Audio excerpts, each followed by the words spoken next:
Hey everybody, Jazzy here. Welcome to my third installment in my series of guides for beginners to Don't Starve Together. When we last left off, we were getting towards the end of autumn. Ideally, enough of the mainland has been mapped out by now for us to know where most of the world's resources can be found. Before winter hits, you want to make sure that you have a plan for the cold, get organized with your base, and try to stock your fridge with at least a little bit of food. We had just planted some seeds in our farm plots, and in order to ensure that we get seeds after each harvest, we want to make sure that we water and tend to our crops at least once. So let's craft up a watering can. It won't be filled up right away, and we're going to have to venture out from the desert to fill it up. You can still go on hunts at this point, just be aware that as your world gets older, your odds of finding a surprise at the end of a trail increases. Case in point right here, we found a Ucus, my old nemesis. You took everything from me. I don't even know who you are. You will. These things are dangerous without a couple pigman followers, so I would stay far back. Seeing how closely it spawned to a walrus camp, I'm actually going to leave it here and use it as a walrus distraction in winter. That ought to be fun. If you find yourself low on food, you can always pick a handful of cactus. It's one of the biggest perks to basing in the desert. An excellent sanity food that grows year-round and is not affected by freezing or withering. Just cook it up before you eat it. Now, as you plant generic seeds, you want to keep a close eye on your farm because about 20% of your plants will be weeds. These add stress to your plants and some can be slightly dangerous. So if you spot forget-me-lots, tillweeds, spiny bindweeds, and fire nettles, be sure to dig these up as soon as possible. Once you plant crop-specific seeds, you won't need to do as much weeding. You can fill your watering can from any pond on the surface. Once winter hits, these ponds will freeze over, so try to have your can filled up before the end of autumn. If you need more water in winter, then you can head down to the caves, as those ponds will not freeze over. You can also use ice to refill, but it's not super efficient. If you are gathering monster meat from spider dens, keep an eye on the size of the dens, as most of them will have upgraded by late autumn. If you attack spiders while they're still on the creep surrounding a den, then all the spiders in the den will attack, and if it's a tier 2 or 3 den, then you'll get spider warriors attacking. They can lunge at you and have more health, so be sure to lure regular spiders away from the den before killing them. You will still have to deal with one spider warrior if you're trying to destroy these upgraded dens, and generally I find it easier to just finish killing the den and tank a couple hits from the spider warrior. That way you won't have to worry about the den regenerating spiders while you deal with the warrior. Now, forests are great for a number of resources, including spiders, pig houses, and wood. Later, when trees petrify, you can mine them for minerals such as rocks, flint, and niter. So because of this, they are important biomes to revisit for supplies at practically every stage of the game. Early on, you can really benefit from smashing the random pig houses and collecting the pig skin and building materials. If you find an isolated patch of trees, then you can start a controlled fire by burning a few. Chopping burnt trees will provide you with charcoal, which are needed for crock pots and drying racks, both extremely useful structures for providing your character with food. For winter, I'm going to make a 4 crock pot kitchen, and each crock pot needs 6 charcoal, 3 cut stone, and 6 twigs. Now, you'll want to place your crock pots close together so that you can have an icebox opened while placing food into the pots. Don't be afraid to hammer your iceboxes if needed because you get all the materials back minus 1 gold. I'm going to hammer this icebox so that I can place the crock pots down, and then I will replace the icebox in the middle. Tending your farm crops can be done manually via the action button,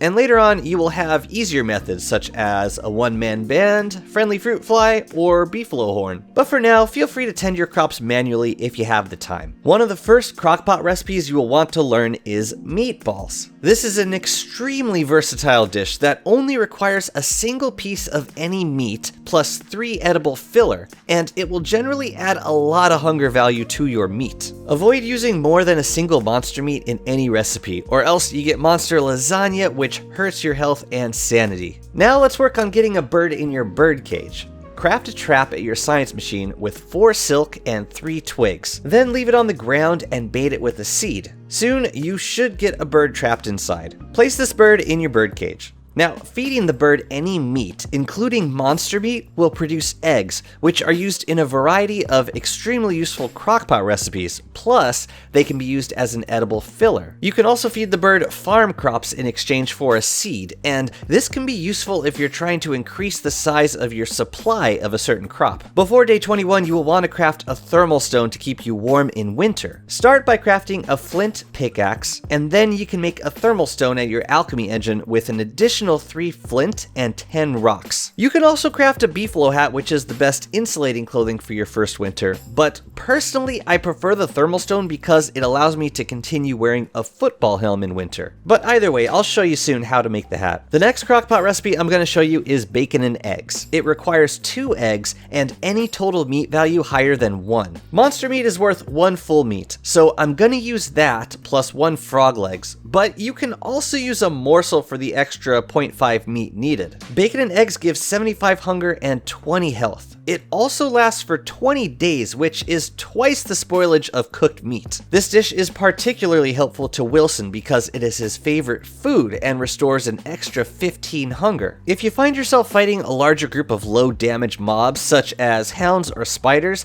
don't be afraid to use Chester as a meat shield. He's got 450 health and regenerates about 22 health every few seconds. So don't worry if a few mobs occasionally aggro on him, because he's fairly resilient to their attacks and provides a convenient temporary distraction with managing larger amounts of enemies.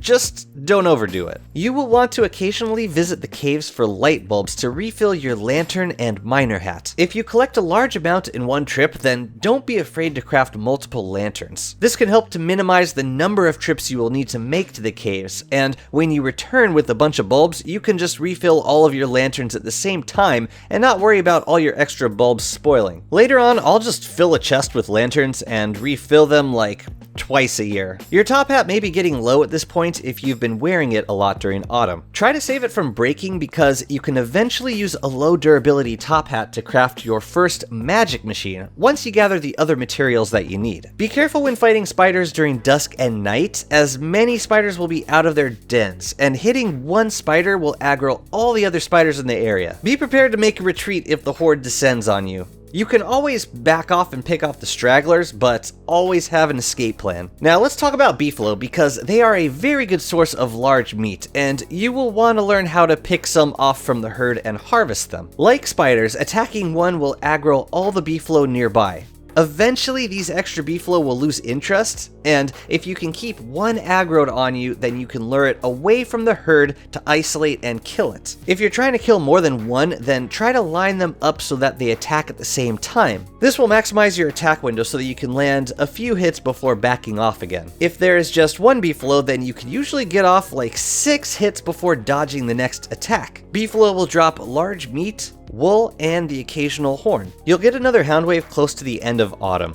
They will likely still come one at a time, so you can pick them off separately if you're fast enough. Just keep in mind that there is a small chance of a red hound, and they will burst into flames when they die. So just be sure to kill them away from your backpack if you're wearing a log suit, just so that they don't burn your backpack. Okay, here's another example of beefalo hunting. I'm leading one beefalo away and letting it attack me occasionally just so that it keeps chasing me. Roads are very helpful for this if you have access to one. Once you get like a couple screens away from other beefalo, then you can start to kill it. Now, I'm gonna heat up my thermal stone at the lava pool near Dragonfly. At night on day 20, you will start to freeze, so you will want to start heating up around then. Thermal stones lose durability when they go from either completely red or completely frozen back to neutral. So right here, I'm just heating up my thermal stone to yellow so that it won't lose durability before I get back to my base. But once winter starts, we'll be trying to keep it as hot as possible. Wilson gets a lot of insulation from a fully grown beard, so don't touch that razor until spring at least. Back at your science machine, you can craft a beefalo hat from 8 wool and a beefalo horn. I don't plan to use the hat too much while traveling around and fighting during winter, but if you prefer a log suit for protection, then you may want to consider using a hat, because